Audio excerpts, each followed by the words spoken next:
Second language Hindi students, intermediate प्रथम वर्ष के हिंदी विद्यार्थियों का स्वागत है। आइए बच्चों, आज हम पढ़ते हैं एक कहानी। इस कहानी का नाम है शिक्षा। शिक्षा यानी कि एजुकेशन। शिक्षा అంటే విద్య।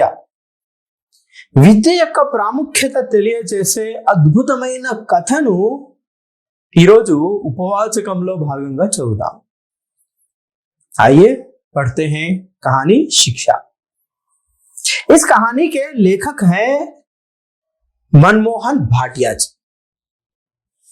मनमोहन भाटिया, इनका जन्म 29 मार्च 1958 में हुआ था। ये बीकॉम ऑनर्स की परीक्षा पास कर चुके हैं और फिर एलएलबी करके वकील बन गए। तो इनकी कहानियां हैं बड़ी दादी, ब्लू टरबाइन, अखबार वाला, अहंकार, मोबाइल लत, लाइसेंस और शिक्षा। ये इनके प्रमुख कहानियां हैं। इनकी सारी कहानियां आज के संदर्भ के अनुसार हैं। आज हमारे जीवन को दर्शित करने वाले, एक प्रेरणा देने वाली कहानियां। शिक्षा कहानी के लिए इन्हें अभिव्यक्ति कथा महोत्सव द्वारा पुरस्कृत किया गया। काव्य रंगोली साहित्य भूषण सम्मान 2017 में मिला। जय विजय रचनाकार सम्मान 2017 में और भाषा सहोदरी हिंदी प्रशस्ति पत्र से भी इन्हें सम्मानित किया। तो मनमोहन भाटिया जी आज भी कहानियां लिख रहे हैं और आगे भी लिखते रहेंगे।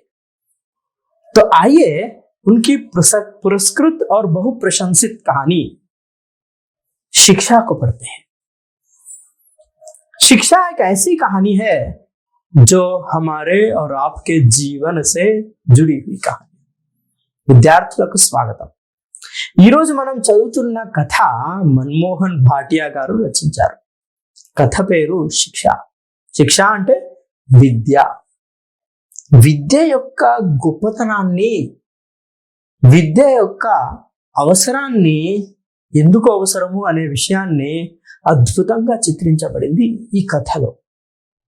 రండి కథను చదువుదాం। कहानी पढ़ते हैं। मुख्य राजमार्ग से कटती एक संकरी सड़क 8 किलोमीटर के बाद नहर के पास समाप्त हो जाती है। नहर पार जाने के लिए कच्चा पुल एकमात्र साधन है।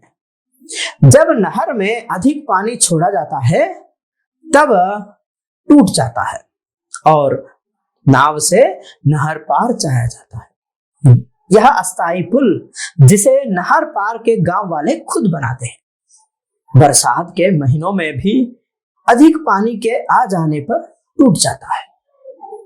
सरकार ने कभी पुल को पक्का करने की नहीं सोची। नहर के पार गांवों में गरीब परिवारों की संख्या अधिक है। आधे छोटे खेतों में फसल बोकर गुजारा करने वाले और आधे दूध बेचने का काम करते हैं। गाय भैंसे पाल रखी है जिनका दूध वे मुख्य राजमार्ग पर बसे शहर में बेचने जाते हैं।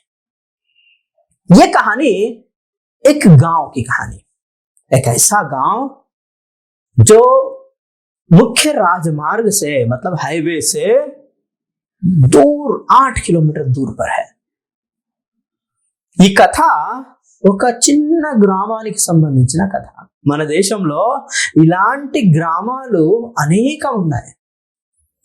मुख्य राजमार्ग, मुख्य राजमार्ग का अर्थ क्या है? मुख्य राजमार्ग मतलब हाईवे। मुख्य రాజమార్గం అంటే హైవే అన్నమాట। ఒక పెద్ద రహదారికి అడ్డుగా అంటే రహదారిని ఆనుకుని ఒక చిన్న దారి వెళ్తుంది। ఆ దారి వెంబడి 8 కిలోమీటర్లు ప్రయాణించిన తర్వాత ఒక కాలువ వస్తుంది। ఆ కాలువను దాటి అవతల వెళ్తే అప్పుడు ఈ చిన్న గ్రామం వస్తుంది అని చెప్తున్నారు రచయిత। ఈ గ్రామానికి అనేకమైన కష్టాలు ఉన్నాయి। संकरी सड़क, संकरी सड़क का अर्थ क्या है? छोटी सड़क, ऐसी सड़क जो बहुत नैरो है, बहुत छोटी है। अस्थाई पुल। इस गांव की समस्या क्या है? इस नहर को पार करने के लिए कोई सुविधा नहीं है, कोई शाश्वत सुविधा नहीं है। అంటే ఈ చిన్న దారి వెంబడి 8 కిలోమీటర్లు ప్రయాణిస్తే ఒక కాలువ వస్తుంది. ఆ కాలువ దాటి అవతల వెళ్ళిన తర్వాత ఈ చిన్న గ్రామం వస్తుంది. ఆ గ్రామంలోని కథ ఇప్పుడు మనం చదవబోతున్నాం. ఆ గ్రామానికి సమస్య ఏంటి అంటే ఆ కాలువ దాటడం కూడా ఒక సమస్యనే. ఎందుకంటే ఆ గ్రామంలో ఒకటి అస్థాయి పుల్, అంటే తాత్కాలికంగా ఇలా తెడ్డులాగా వేసి ఒక వంతెనను నిర్మించుకున్నారు. ఎవరు నిర్మించారు ఈ వంతెనను అంటే గ్రామస్తులు నిర్మించుకున్నారు. గ్రామస్తులు తమకున్నటువంటి వస్తువులను ఉపయోగించి కర్రలు బల్లలు పెట్టి ఆ చిన్న వంతెనను ఏర్పాటు చేసుకున్నారు. కానీ ఎప్పుడైనా ఆ కాలువలో ఎక్కువ నీళ్లు వదిలినప్పుడు కానీ, బాగా వర్షాలు పడ్డప్పుడు కానీ ఆ వంతెన తెగిపోతుంది. ఈ వంతెన తెగడం అనేది చాలా సాధారణం. కానీ వంతెన తెగిన తర్వాత గ్రామస్తుల జీవితం దుర్భరంగా మారుతుంది. ఎందుకంటే ఆ గ్రామస్తులకు ఇంకో దారి ఉండదు, వాళ్ళు ఇంకా అటే ఉండాల్సి వస్తుంది. అందుకని ప్రతి సంవత్సరము వర్షానికి వంతెన తెగిన వెంటనే మళ్ళీ గ్రామస్తులు చెక్కలు బల్లలు అవి ఇవి సమకూర్చుకొని మళ్ళీ ఒక తాత్కాలికమైన వంతెనను ఏర్పాటు చేసుకుంటారు. ఇది ఏర్పాటు అయ్యేదాకా చిన్న చిన్న నావలు పడవలు వేసుకొని ఆ ఊరికి వెళ్ళడం రావడం జరుగుతుంది. ఇది ఈ గ్రామ పరిస్థితి. और क्या है गांव के बारे में? ये गांव बहुत गरीबों का गांव, क्योंकि अधिकांश लोग बहुत गरीब हैं. छोटे छोटे किसान हैं जिनकी छोटी जमीन है और उस जमीन पर जो उपजता है उसी से उनका गुजारा होता है. आधे लोग किसान हैं और आधे लोग दूध बेचने वाले, जिन्होंने गाय भैंसे पाल रखी है, तो उसी से उनका गुजारा होता है. तो आइए आगे कहानी को पढ़ते हैं. शिक्षा से गांव वालों का दूर दूर तक कोई वास्ता नहीं है. ऐसा लगता था कि नहर पार आधुनिक सभ्यता ने अपने पैर अभी तक नहीं रखे हैं. नहर से पहले गांव में एक स्कूल है, जहां नहर पार गांव के बच्चे इसलिए पढ़ने जाते हैं क्योंकि सरकारी स्कूलों में मुफ्त शिक्षा और दोपहर का खाना मिलता है. इसके अतिरिक्त गांव वाले अपने बच्चों को पढ़ने के लिए प्रोत्साहित नहीं करते. जब कोई बच्चा फेल हो जाता है तो स्कूल से निकाल लिया जाता है. तो आज हमारे देश के अनेक गांवों की और बस्तियों की यही हालत है. क्या होता है देखिए, शिक्षा मतलब एजुकेशन, इसका उस गांव से कोई संबंध नहीं है, दूर दूर तक कोई वास्ता नहीं है, क्योंकि लोग शिक्षा की ओर देखते ही नहीं है. और ऐसा लगता है, गांव को देखकर ऐसा लगता है कि सभ्यता ने इस गांव में कदम भी नहीं रखा. సభ్యత అంటే అర్థం ఏంటి? సభ్యత అంటే నాగరికత. ఈ ఊర్లో విద్య అనేది అసలు దానికి ప్రాముఖ్యతనే లేదు. ఈ ఊరిని చూసిన వాళ్ళు ఇక్కడ నాగరికత ఇంకా చేరలేదా అని అనుకుంటారు. ఆధునిక జీవితం ఏంటో వాళ్ళకి తెలియదు. చాలా వెనుకబడినటువంటి గ్రామం. पैर न रखना, पैर न रखने का मतलब क्या है? कदम न रखना, प्रवेश नहीं करना, मतलब కాలు మోపలేదు అంటే నాగరికత ఈ గ్రామంలో కాలు పెట్టలేదు. అలాంటి పూర్తిగా వెనుకబడినటువంటి గ్రామం. మరి ఆ పిల్లలకు చదువు లేదా? क्या वे बच्चे शिक्षा नहीं ग्रहण करते?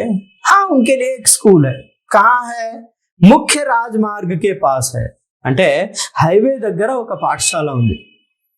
అంటే ఈ పిల్లలు చదువుకోవడానికి వెళ్ళాలి అంటే ఈ కాలువను దాటుకుంటూ వచ్చి అక్కడ పాఠశాలకు వెళ్ళాలి.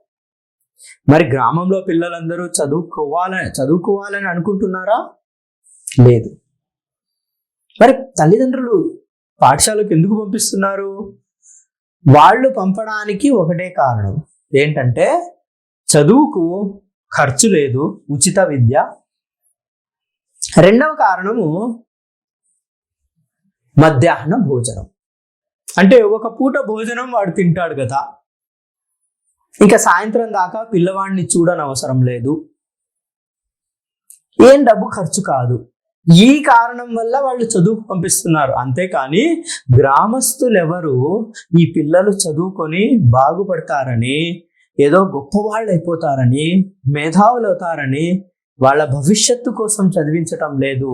కేవలం మధ్యాహ్నం తిండి దొరుకుతుందని, ఉచితమే కదా అనేసి పంపిస్తున్నారు. అంతేకాని ఇంకో కారణం కాదు. आज हमारे देश में अधिकांश बस्तियों में, गांव में रहने वाले बच्चे इसलिए पढ़ने जाते हैं कि उन्हें दोपहर का खाना मुफ्त में मिलता है, इसलिए नहीं कि पढ़ लिख कर वो कुछ बनेंगे। तो ऐसा पिछड़ापन हम आज भी अनेक गांव में, सरकारी स्कूल में पढ़ने वाले अधिकांश बच्चे इसी तरह के होते हैं। तो ऐसा ही एक सरकारी स्कूल उस मुख्य राजमार्ग के पास है जहां पर इस गांव के बच्चे पढ़ने जाते हैं। अगर कोई बच्चा फेल हो गया तो बच्चा फेल हो गया तो शिक्षा बंद, मतलब पढ़ाई बंद करा दी जाती है और वो गाय भैंस पालने के लिए निकल जाता है। तो ऐसी स्थिति हम इस गांव में देख सकते हैं। मतलब लेखक आज हमारे देश के गांव और शहरों की बस्तियों की हालत को जैसा का तैसा चित्रित कर रहे हैं। आगे देखते हैं कहानी में क्या हुआ। इस सब के बावजूद कुछ बच्चों पर सरस्वती मेहरबान होती है।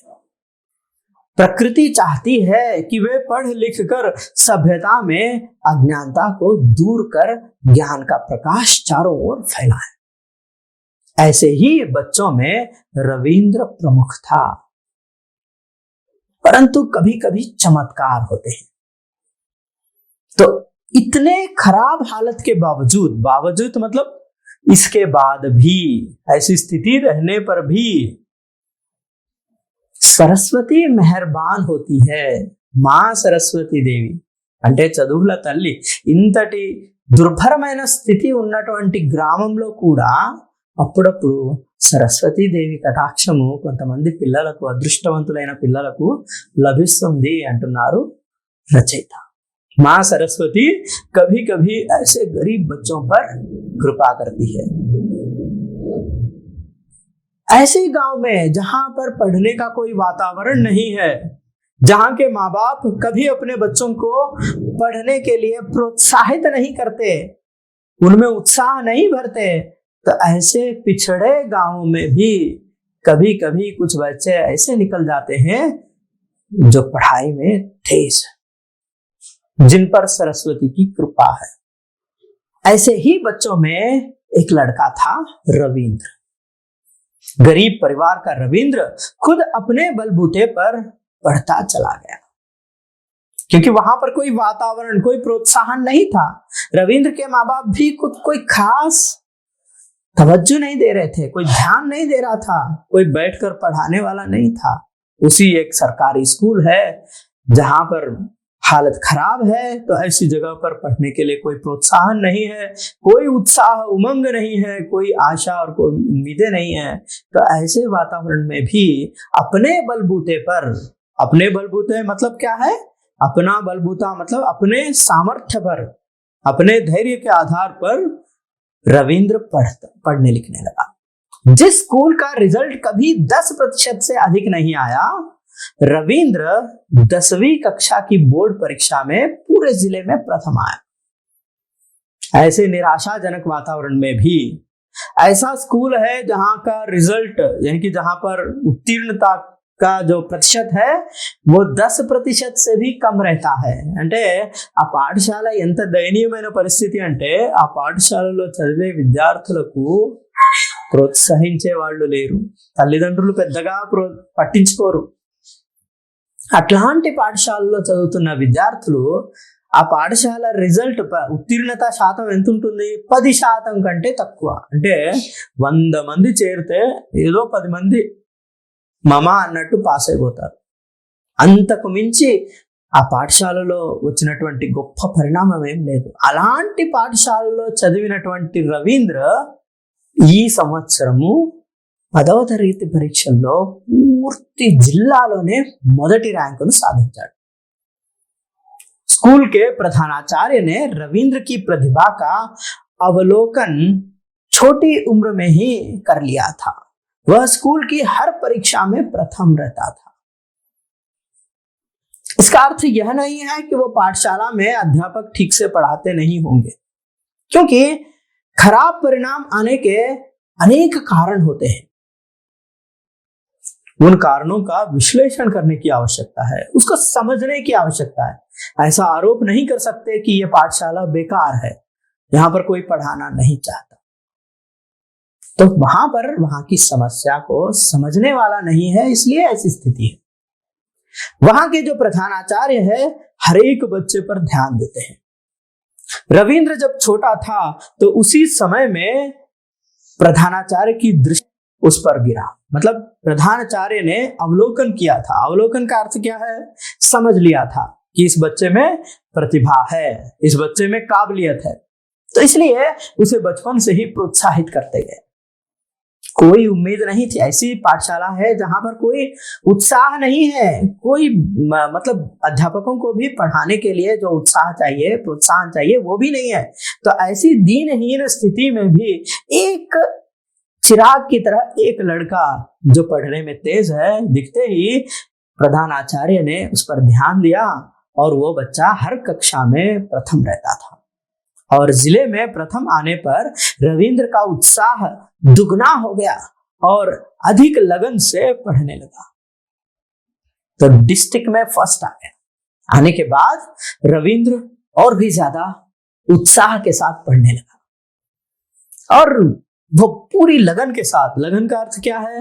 लगन का अर्थ बहुत कंसंट्रेशन के साथ, मन लगाकर, श्रद्धा के साथ पढ़ने लगा। प्रिंसिपल ने रविंद्र के लिए छात्रवृत्ति के लिए आवेदन किया और दौड़ भाग कर 2 वर्ष के लिए छात्रवृत्ति भी करवा दी।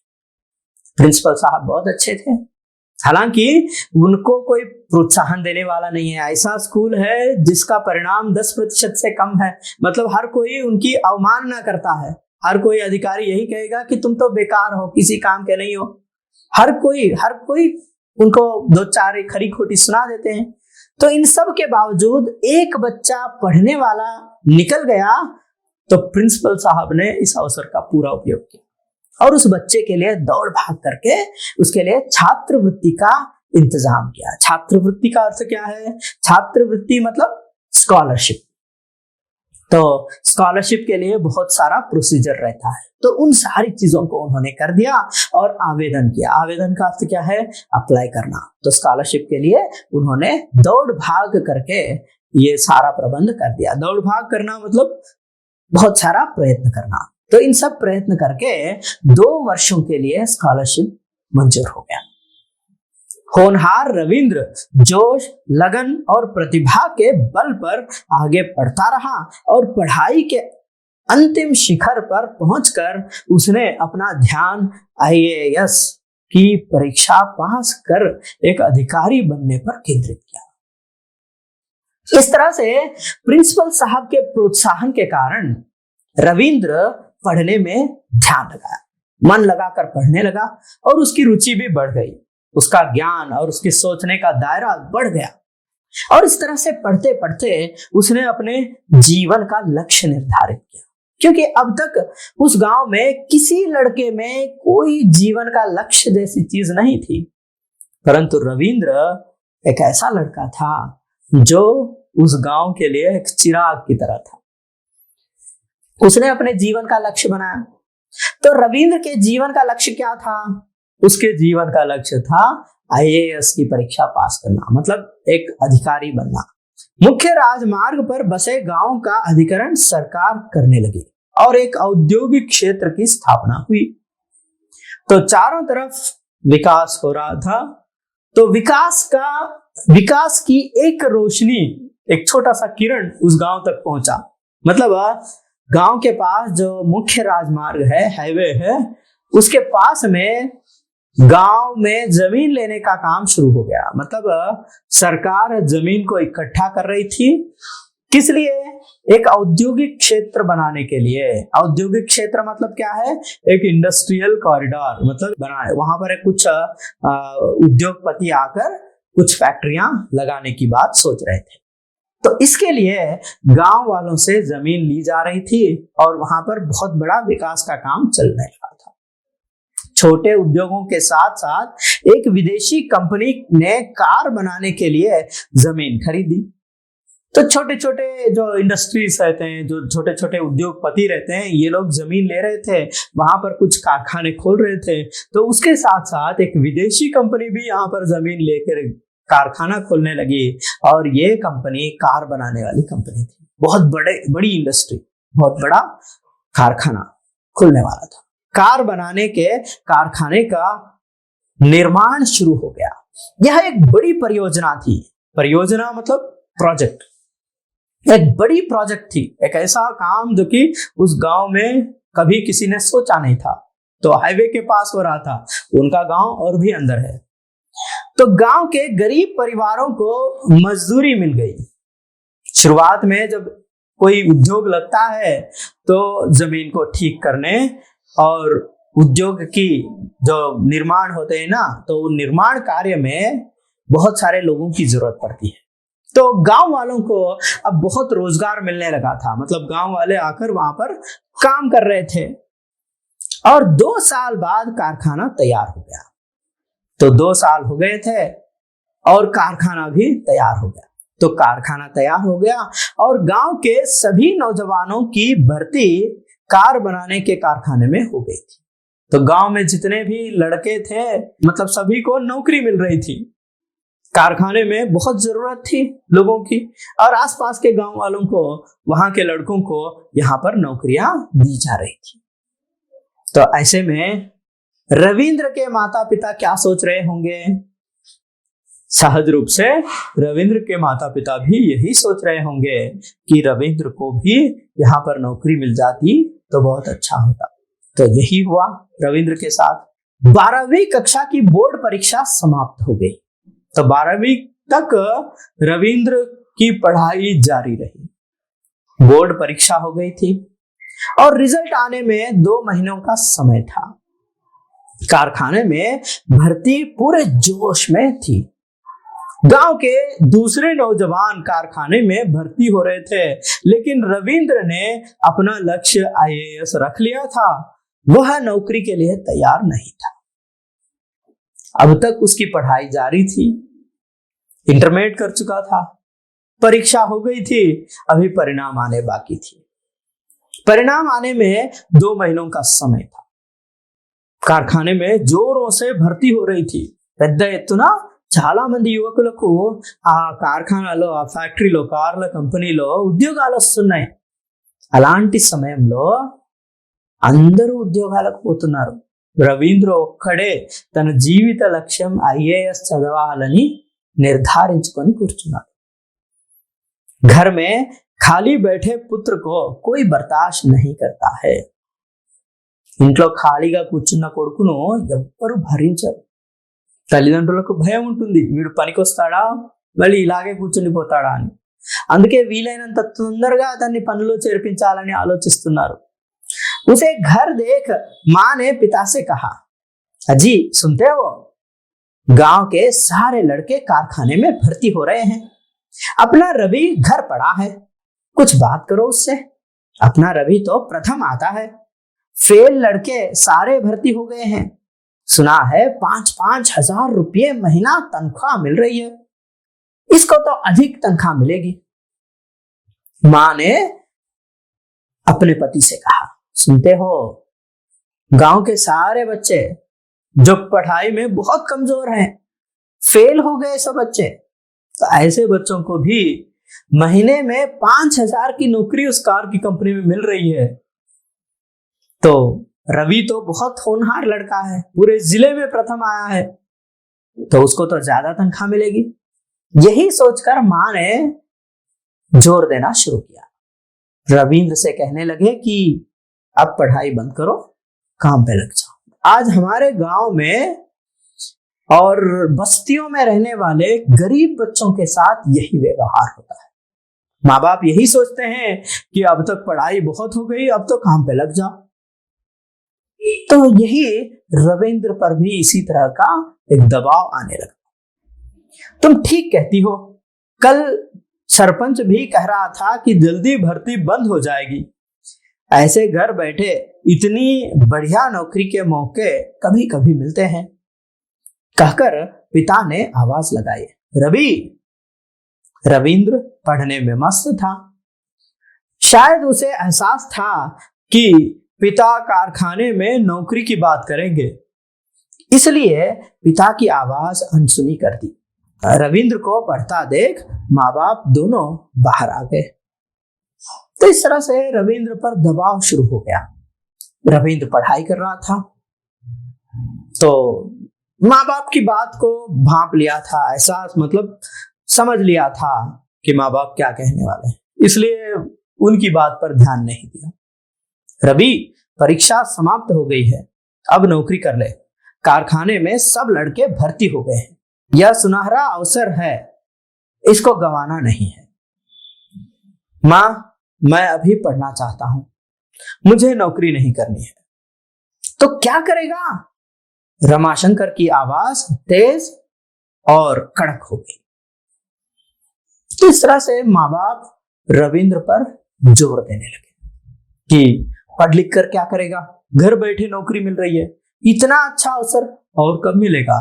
बाकी सारे फेल लड़के 5-5 हजार कमा रहे हैं, तुम्हें तो ज्यादा तनख्वाह मिलेगी, इसलिए पढ़ाई छोड़कर काम पर लग जाओ। इस तरह का दबाव हम अक्सर देखते हैं अनेक गरीब बच्चों में। तो ऐसा ही दबाव रविंद्र पर भी पड़ने लगा था। मैं आईएएस अधिकारी बनना चाहता हूं, उसके लिए अभी और पढ़ना है। देख रवि, हम कोई अमीर नहीं है, हम पढ़ाई का खर्च नहीं उठा सकते, आप खर्च की चिंता मत करें। प्रिंसिपल साहब ने कहा है कि वे मेरी छात्रवृत्ति की बात करेंगे।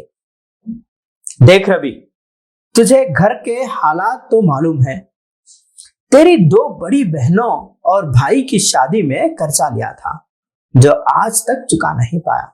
आधा खेत साहूकार पहले ही अपने नाम करवा चुका है, तो बाकी आधे खेत से बहुत मुश्किल से घर का गुजारा होता है। साल 2 बाद छोटी बहन भी शादी लायक हो जाएगी, आखिर कैसे रकम का जुगाड़ करूंगा? घर बैठे मिठाई, इतनी अच्छी नौकरी मिल रही है, तू अभी जा और भर्ती हो जा। पिता ने बहुत जोर दिया। हालात मतलब स्थिति, परिस्थितियां, चीजों को इकट्ठा करना, संभाल लेना। तो माँ बाप दोनों ही यही चाहते थे कि रविंद्र पढ़ाई छोड़कर काम पे लग जाए। आईएएस का अर्थ उनको नहीं मालूम था। ऐसा क्यों कर रहे थे? इसलिए कर रहे थे कि उन्हें तो पता नहीं था कि रविंद्र क्या पढ़ना चाह रहा है और उसका भविष्य क्या होगा। पता नहीं नौकरी मिलेगी भी नहीं मिलेगी। इन सारी आशंकाओं के कारण रविंद्र को पढ़ाई से रोकना चाहते थे। वो चाहते थे कि वो नौकरी कर लें और सीधा सीधा 2-4 रुपये कमाएं और आराम की जिंदगी करें। परंतु रविंद्र को पूरा आत्मविश्वास था, रविंद्र को अपने ऊपर भरोसा था, लगन से पढ़ रहा था, मेहनत कर रहा था और उसे ऐसा लग रहा था कि वो आईएएस अफसर बनेगा और इसके लिए खूब मेहनत कर रहा था और उसके बनने के उम्मीद भी बहुत ज्यादा थे। इसीलिए उनके प्रिंसिपल साहब ने इसकी बहुत मदद की थी, अब भी मदद कर रहे हैं और उसको प्रोत्साहित कर रहे हैं कि वो आईएएस की पढ़ाई करें और एक बहुत बड़े ओहदे को प्राप्त करें। तो बच्चों, आपके जीवन में भी ऐसी स्थिति आ सकती है, तो ऐसे में निर्णय लेना बहुत कठिन होता है। आगे पढ़ते हैं। रविंद्र ने लाख समझाने की कोशिश की, लेकिन सब बेकार। आखिर थक कर उसने कारखाने में नौकरी कर ली। मजबूर, क्योंकि माँ बाप सब लोग, गांव वाले सब यही बार बार आकर कह रहे हैं कि पढ़कर क्या करेगा, पढ़कर क्या करेगा। क्या लाट साहब बनेगा, क्या बहुत बड़ा आदमी बन सकता है, ये इतने सारे लोग पढ़ रहे हैं, क्या इनको नौकरियां मिल रही हैं, क्या अब घर बैठे नौकरी मिल रही है, क्यों छोड़ोगे। इस तरह के दबाव थे। तो इन सारे दबावों के बावजूद रविंद्र ने सबको मनाने की कोशिश की, विनती की कि एक अवसर दीजिए, मैं पढ़ूंगा, मैं अपनी काबिलियत को जानता हूं। मगर किसी ने नहीं सुनी, मजबूरन उसे नौकरी करनी पड़ी।